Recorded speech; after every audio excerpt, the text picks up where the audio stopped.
আগামী 18 নভেম্বর ঢাকায় অনুষ্ঠেয় এএফসি এশিয়ান কাপ বাছাইয়ে ভারতের মুখোমুখি হবে বাংলাদেশ ফুটবল দল।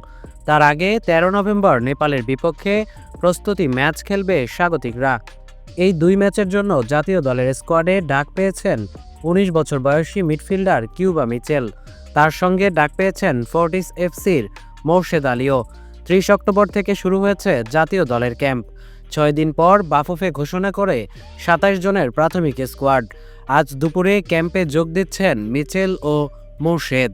দল সূত্রে জানা গেছে, ফরোয়ার্ড মোহাম্মদ ইব্রাহিম ও ডিফেন্ডার রহমত মিয়া কিছুদিন ধরে চোটে ভুগছেন। তাদের অবস্থার উন্নতি না হওয়ায় শেষ পর্যন্ত দল থেকে বাদ পড়েছেন। তাদের পরিবর্তে কিউবা ও মোর্শেদকে ডেকেছেন কোচ হাভিয়ার কাবরেরা। এই প্রথম বাংলাদেশের জার্সিতে খেলার সুযোগ পেয়েছেন কিউবা মিচেল। কিংসের হয়ে খেলা ১৯ বছর বয়সী এই মিডফিল্ডার ইংল্যান্ডের ক্লাব সান্ডারল্যান্ডের অনূর্ধ্ব-২১ দলে খেলছেন।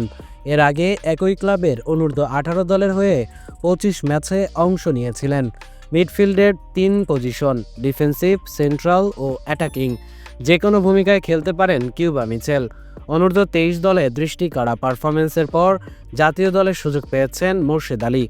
এর আগে এএফসি অনূর্ধ্ব-২৩ টুর্নামেন্টের বাছাই ক্যাম্পেও ছিলেন এই উইঙ্গার।